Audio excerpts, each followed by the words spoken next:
Wait, before you scroll, just wait 1 second. I need you to look at something with me. Not at a screen, not at a number, not at a goal. I need you to look at the moment you're in right now, the one where you opened this, wherever you are, whatever you're carrying. And I need you to feel what it felt like the morning I woke up at 4:47 a.m. in a hotel room in a city I'd flown to because someone had called my work extraordinary. And I lay there in 300 thread count sheets on a mattress that cost more per night than my first month's rent in a city I barely remembered moving to, and I felt nothing, not peace, not satisfaction, not the exhale I'd promised myself would come after the deal, after the launch, after the milestone, nothing, just a hollow hum somewhere behind my sternum, like a building that looked magnificent from the street, but when you finally got inside, you realized no one had ever actually lived there. That's where this begins, not in a boardroom, not in a moment of triumph, in a hotel room at 4:47 a.m. with a ceiling I didn't recognize and an emptiness I couldn't explain away. I built things. I want you to understand how completely, how obsessively, how religiously I built things. I built systems before most people had finished their coffee. I built habits the way an architect builds load-bearing walls, with precision, with intention, with the absolute certainty that if I just designed the right structure, the right life would emerge from it. I built morning routines that started before sunrise. I built network connections across industries and time zones. I built a reputation that walked into rooms before I did. I built financial security from nothing, literal nothing, from a childhood where we'll see meant no and maybe later meant never, and the refrigerator sometimes made promises it couldn't keep. I built, and I was proud of that. I am proud of that. That part isn't the lie. The lie was what I told myself the building was for. Tell me something. And I'm asking you honestly, when was the last time you stopped? Not paused between tasks, not scrolled mindlessly for 8 minutes before switching back to your inbox. I mean stopped, fully, sat somewhere without an agenda and let yourself be exactly as unproductive and unoptimized and unimpressive as a human being actually is when no one's watching and nothing's being accomplished and you're just there, breathing, existing without output. When was that? Because for me, if I go back honestly, if I trace the timeline with real honesty instead of the version I rehearsed for podcasts and investor dinners, it had been years. Actual years. I had optimized the stillness out of my life with the same efficiency I'd applied to everything else. I had scheduled leisure, I had tracked relaxation, I had turned rest into a performance metric, and wondered why I woke up more tired than I went to sleep. Here's what I learned. You cannot perform your way into feeling alive. You just can't. I know that sounds obvious. I know you've heard something like it before, probably on a morning commute, probably in the background while you were multitasking, and you nodded, maybe even screenshot it, maybe even typed something like this in a comment section, and then kept going, kept building, kept optimizing. I did the same thing with the same information for years, because knowing something and living from it are two entirely different forms of intelligence, and we've built a culture that only rewards one of them. Look at me for a second. Not the version of me that posts insights and gets engagement. Not the version that shows up on calls with the right answers prepared. Look at the version that sat in therapy at 34 years old for the first time in his life and couldn't answer the question, what do you actually want? Not what do you want to achieve? Not what do you want to have or build or become? What do you want in your body, in your chest, in the quiet of a Tuesday afternoon when nothing needs to be accomplished? What do you want your life to feel like? I sat there for what felt like 4 minutes trying to answer that question, and I couldn't. I genuinely could not access the answer, because the question operated on a frequency I had turned down so low, so gradually over so many years that I'd convinced myself the signal was gone. I'd confused the silence of that frequency with peace. I thought the absence of longing meant contentment. It didn't. It meant I had become so proficient at suppression that I'd suppressed myself right out of myself. I thought achievement was the cure for emptiness. I thought if I built enough, accomplished enough, became impressive enough, the hollow hum would fill in. It doesn't work like that. I know that now. The hollow hum is the message. The emptiness is not the problem. It's the invitation. But I didn't know that then. Then I just ran harder. I thought about my father in that hotel room, not warmly, not the softened, edited version I'd made peace with over years of self-work. I thought about the real thing, the way his approval felt, like a temperature in a room. You could feel it drop before you could identify why. The way I learned early that love was conditional on performance. Not because he was a monster, he wasn't. He was a man who had learned the same lesson from his own father, who had learned it from his, and no one along the way had ever had the courage or the vocabulary or the safety to interrupt the inheritance. So I learned it clean. Love is something you earn. Presence is something you justify. You deserve to be in the room if you bring value to the room. Full stop, don't deny it. Some version of that sentence is inside you too. Maybe it came from a father, maybe a mother, maybe a coach, a teacher, a first heartbreak, an early rejection. Maybe you don't even remember where it came from. It just arrived in you so early that it feels like original equipment, like it's just who you are, not a thing that happened to you, but it happened to you. And you built your entire identity on top of it like a house on sand, and you called the house success, and you hung pictures on the walls, and you invited people inside, and some nights you even believed it was real. And then 4:47 a.m. came, and the ceiling was unfamiliar, and the hum returned, and you knew somewhere that you had not actually been living in the house. You had been performing it. Her name doesn't matter for this. What matters is what she did and didn't do. She didn't save me. I want to be precise about that because I have heard enough stories where a woman becomes the redemption arc for a man who wouldn't do the work himself, and I refuse to make her into that. She was not a solution, she was a presence. And presence, actual, unhurried, unperforming presence, was something so foreign to me at that point in my life that I initially misidentified it as weakness. She didn't gasp at my accomplishments. That was the first strange thing. I had gotten very good at reading the room, at calibrating just how much of the architecture to reveal, the company, the work, the vision, to produce a specific kind of impressed attention in other people. It had become reflexive, almost unconscious, a kind of social currency I dispensed without thinking about the economics. She sat across from me and I felt myself begin the familiar deployment, and she just waited. Not impatiently, not dismissively. She just waited with a kind of stillness that said, I'm not going anywhere. And I'm not performing, and I will not be performing, and I'd like to know what you're like when you're not. I didn't have a good answer for that. I'm not sure I had any answer for that. I thought I was an open person. I had talked about my childhood in interviews. I had posted about struggle and failure with the kind of curated vulnerability that gets applause. I had gotten very comfortable with the idea of being known while ensuring with great precision that no one actually knew the parts that frightened me. The anger, the loneliness, the moments of self-doubt so acute they felt like vertigo. The nights I had lain awake constructing elaborate worst-case scenarios, not because I was anxious, I didn't let myself use that word, but because I was planning. I had renamed every emotion into something more productive. Fear became strategy, grief became fuel, loneliness became solitude, and solitude became a discipline, and discipline became an identity, and the identity became a prison. And inside the prison, I was very, very successful. Here's what I learned. Being known is terrifying when you're not sure there's anything worth knowing underneath the achievement. That's the thing no one says out loud. The real fear isn't failure. You can reframe failure. You can make failure a story. The real fear is, what if you strip away the work, the output, the accomplishments, the usefulness? What if you took all of that away and there was nothing there? Just a man. Ordinary. Unimpressive. Neither special nor uniquely broken. Just a person. What if that was all? What if the building was the whole thing and the builder was nobody? That fear had run my life since I was 9 years old, and I had never said it out loud. I said it out loud to her one Tuesday evening without planning to.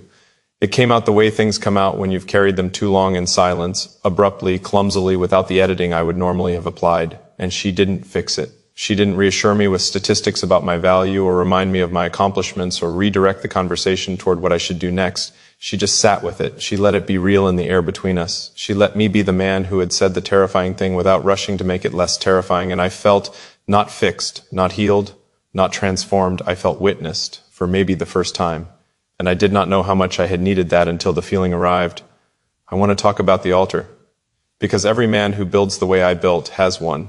It's not a physical thing. You don't find it on a map, but it exists. It's the thing at the center of your life, the thing every decision orbits around, the thing you sacrifice the most precious resources toward. Time, attention, presence, health sometimes, relationships often. The altar is what you actually worship, regardless of what you say you value. And for a long time, longer than I am comfortable admitting, my altar was the work, the achievement, the building of the thing. I had framed it as mission, as purpose, as contribution to something larger than myself, and those things were genuinely partially true. But they were also convenient cover stories for a much simpler truth. I worked constantly because when I was working, I didn't have to feel the emptiness. The building was a motion, and the motion kept the stillness at bay, and the stillness was where the questions lived that I did not want to answer. Every brick I laid was a delay tactic. A beautiful, impressive, genuinely useful delay tactic, and then the building was big enough that people called it an empire. And I stood in front of it and received the admiration, and I smiled the right smile and said the right humble things, and inside, privately, I knew something was wrong, not with the empire, but with the man. The empire was fine. The man was not. Look at me for a second. How long have you been building to feel worthy of stopping? How many milestones are left on the list before you give yourself permission to be present in your own life? One more promotion, one more launch, one more number in an account that was supposed to make you feel secure but keeps requiring just a little more? One more year? When does the building stop being the means and start being the whole thing? When did the work stop serving your life and your life start serving the work? I'm not asking rhetorically. I'm asking because I lived in the answer to that question for 12 years, and I want you to calculate the cost before you've paid as much of it as I did. The collapse, and there was one eventually because there always is, was not dramatic. I want to dispel the myth of the dramatic collapse. It wasn't a scandal. It wasn't a financial disaster. It wasn't a visible fall from grace that gave me the narrative permission to rebuild. It was quieter than that, more intimate, more humiliating in a private, undramatic way. I was sitting at my desk at 9 p.m. on a Wednesday, which was a normal time for me. A Tuesday would have been the same. A Sunday was often the same. And I was reviewing documents that needed to be reviewed, and I stopped. Not intentionally. My hands just stopped moving, and I sat there, and a thought arrived with the clarity of something that had been waiting a very long time. For the right moment, I don't remember the last time I wanted to do anything I was doing. Not that it was hard, not that it was wrong. I had built things I genuinely believed in. But the wanting, the actual desire, the pull, the thing that makes a man feel alive inside his own choices, it was gone. I had been running on discipline and identity and the structural momentum of the life I'd built, but the want was gone. That was the collapse, not a crash. A silence. And in the silence, finally, there was enough room for something honest. She asked me once, not provocatively, not strategically, just genuinely, what I was afraid of. And I gave her the answer I'd been giving for years: failure, mediocrity, irrelevance, the standard inventory. And she looked at me for a moment and said quietly, "That's the answer you give people. What's the one underneath that?" I hated that question. I hated it because it was accurate. I hated it because she had identified, with no preamble and no particular drama, exactly what I did. The performance of vulnerability as a substitute for the real thing. And the real thing was simpler and more shameful and harder to say. I was afraid of being loved for something I didn't build. I was afraid that if I stopped achieving, if I slowed down long enough for someone to see me without the work, they would look at what remained and find it not enough, find me not enough. The love I had learned was a transaction. Give value, receive belonging. Stop giving value, lose belonging. It was that mechanical, that clean, that devastating in its long-term application. Don't deny it. Some version of that equation is running in you right now. You don't have to call it childhood wounding or attachment theory or any clinical language that gives you the comfortable distance of a diagnosis. You just have to ask, am I doing this from love, or am I doing this to earn love? Am I building this life from desire or from a terror of what I become if I stop building? Because those two things look identical from the outside. They produce the same outputs, they might generate the same success, but inside they feel completely different. One is expansion, one is running, and you can run very fast for a very long time, but running is not the same as moving towards something and eventually somewhere alone at 4:47 a.m. in a city you don't live in. The body knows the difference. I started small. I want to be honest about that because transformation stories often skip the small part, the boring, unglamorous, highly repetitive small part, and go straight to the insight, the shift, the moment of realization, and then cut to the montage of the better life. That's not how it happened. There was no montage. There was a Tuesday where I left my phone in another room during dinner. There was a Thursday where I said, I don't know, to someone who expected me to have an answer, and I survived the not knowing. There was a Saturday where I sat outside for 40 minutes and did nothing. Not meditated, not journaled, not optimized my nervous system, just sat outside and watched the light change. Those were the bricks. Not inspiring bricks, not bricks anyone would photograph, but real ones. Foundation bricks. Here's what I learned. You rebuild identity the same way you built the original, one repetition at a time. The difference is you choose this time what you're actually building for. I started asking different questions. Not how do I perform better, but what actually matters to me today. Not what should I be doing, but what do I want to do. Not how do I appear in this moment, but who am I in this moment when nothing is performing. Small questions, daily questions. Questions that don't have impressive answers but are honest ones. And slowly, over weeks, not over a weekend retreat or a single breakthrough conversation, slowly I could feel something returning that I hadn't known was gone.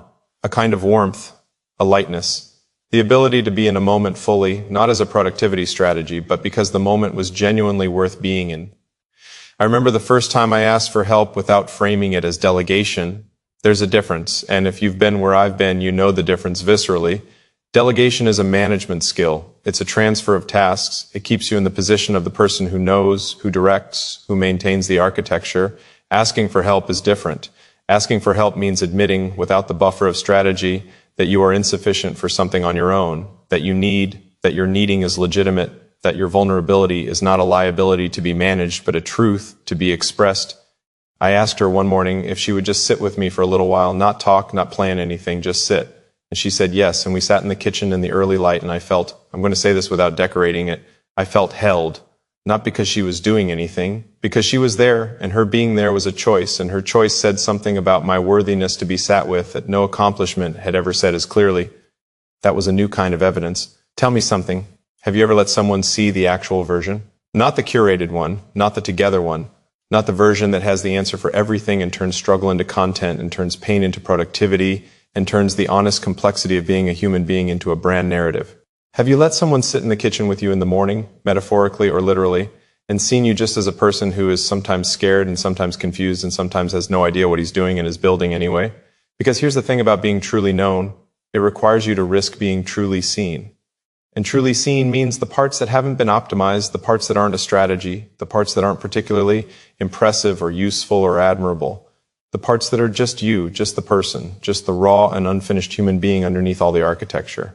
And I understand the fear of that. I lived inside that fear for 34 years and called it self-sufficiency. I called it being low maintenance. I called it respecting other people's time. It was none of those things. It was terror dressed in the language of virtue, the foundation.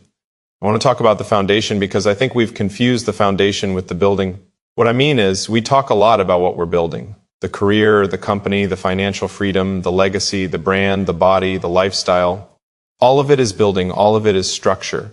And the structure can be genuinely beautiful and genuinely useful and genuinely worth building. I'm not arguing against the building. I'm asking what it's standing on.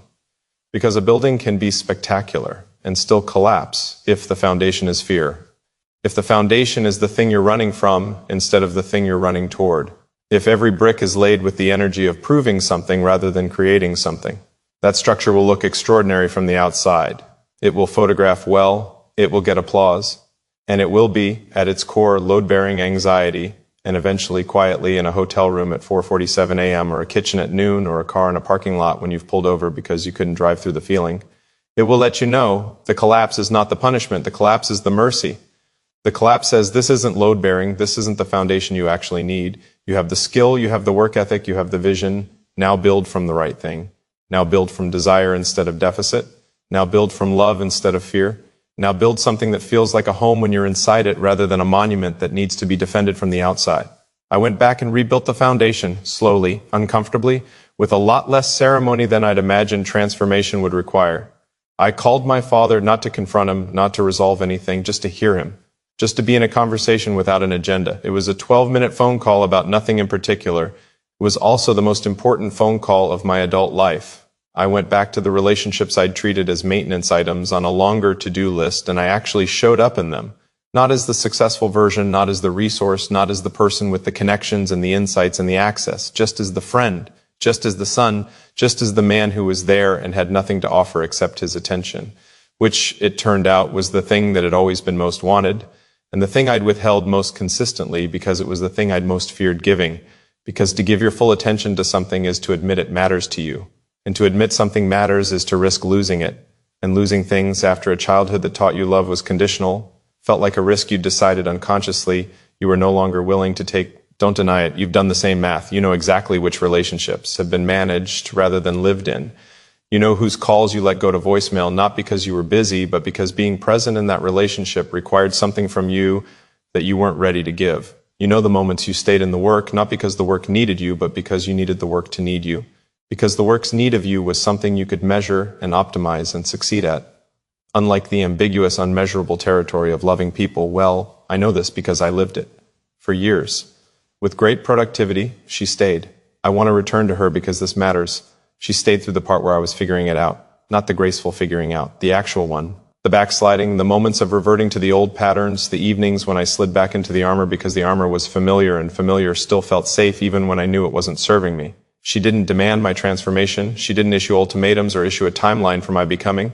She just continued to be present, honestly, in a way that made the armor feel increasingly uncomfortable. Not because she shamed me for wearing it, because in her presence I could remember what it felt like not to, and the remembering made the armor heavier, and the heaviness was what finally made me set it down. That's not a fairy tale. That's what presence does. That's what real presence, unperforming, unhurried, consistently honest presence does to a person who is ready for it. It doesn't fix you, it reflects you. And sometimes in the right reflection at the right moment, you see yourself clearly enough to choose differently. Not perfectly, not permanently, just on a Tuesday, and then on the following Thursday, and then eventually more days than not. Here's what I learned about love, the real kind, not the transactional version I'd inherited, is that it does not require you to be interesting or impressive or useful. It requires you to be present. Those are not the same thing. And you can be the most accomplished person in a room and the least present, and love, real love, the kind that constitutes an actual life, will not be fooled by the accomplishment. It arrives through the presence, it travels through the ordinary. It lives in the Tuesday evening with no agenda, in the kitchen in the morning light, and the 12-minute phone call that is entirely about nothing and entirely about everything. I built an empire. I'm in the process of building a home, and I can tell you from inside both experiences that the home is harder and more important and more frightening and more real. The empire required my best performance. The home requires my actual presence, and my actual presence, unedited, imperfect, sometimes confused and sometimes afraid, and always, always more ordinary than I'd tried to appear, turns out to be exactly what was needed. Not the extraordinary version, the real one. Wait, before you scroll, I know what you're thinking. You're thinking, this is where the neat resolution comes. This is where the story closes, the lesson lands, the music swells, and we all agree that presence is more important than productivity and love is more important than achievement. And then we return to our scheduled programming feeling vaguely improved without having changed anything at all. I know that's what you're waiting for because I've consumed hundreds of those stories. They feel good for 11 minutes, and then the feeling evaporates and you go back to the inbox. This is not that. This is me asking you directly right now in whatever room you're in, wherever you are in the architecture of the life you've been building, what would change if you stopped needing the building to be the answer? Not stop building. I'm not asking you to stop. I'm asking what would change inside the building if you actually knew that your worthiness was not conditional on the outcome. If the love available to you from yourself, from others, from the life you're actually living was not a reward for performance but a fact of existence. If the emptiness was not evidence that you haven't done enough but an invitation to be present in a deeper way, what would you do differently tomorrow? What would you say? What phone call would you make? What armor would you set down, even for an hour, even on a Tuesday that requires nothing exceptional of you? Because here's the thing. The one life-changing opportunity I'm actually offering you is not a strategy. It's not a system. It's not a framework or a productivity hack or a morning routine redesign.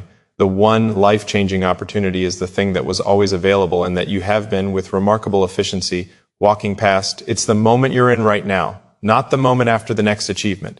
Not the moment on the other side of the timeline. This one. The one you're in.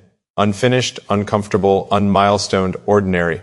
The one that contains a person who is tired of performing, who has been performing since before he can remember, who learned that performance was the price of belonging and has been paying that price with compound interest ever since. The one that contains a person who wants, underneath the ambition, underneath the discipline, underneath the architecture, to simply be met.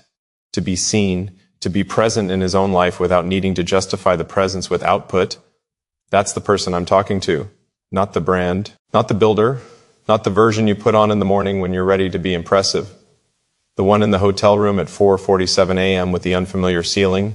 The one in the parking lot. The one who types I'm fine and means I'm not. The one who knows, who has always known underneath everything, that the hum is a message and the emptiness is an invitation, and the collapse, when it comes, is mercy. The foundation is not the work. The foundation is who you are when the work is not watching. It's the conversation you have with yourself at the end of the day when the performance is over. It's the quality of your attention in the ordinary moments. It's what you give to the people who didn't need you to be remarkable before they chose to love you. The foundation is the daily, unremarkable, irreducibly personal act of showing up. Not as the optimized version, not as the successful version, not as the version that has earned its place in the room, but as the person, just the person. In all the mess and complexity and ordinary beauty of that, you are allowed to build on that. You are allowed to let that be enough of a reason to begin. I'm not the same man I was in that hotel room. I want to say that carefully, not triumphantly, not as a before and after story that asks you to be impressed by my arc, but carefully, honestly, with the understanding that what changed was not my circumstances, but my relationship to them. I still work, I still build. The drive did not disappear. It reoriented. I build now from a place I can actually name. I know what the altar is. I know what I'm actually offering up. And when I lose sight of it, and I do sometimes when the old patterns pull and the old speed feels like safety, I know how to return. I know the question. I know the kitchen in the morning and the 40 minutes outside and the 12-minute phone call. I know what she looks like when she's not performing. I know what I look like when I'm not. And I have decided consciously, daily, imperfectly, that this is the life I am building, not the empire, the home. Look at me for a second. You are not too far in to turn towards something real.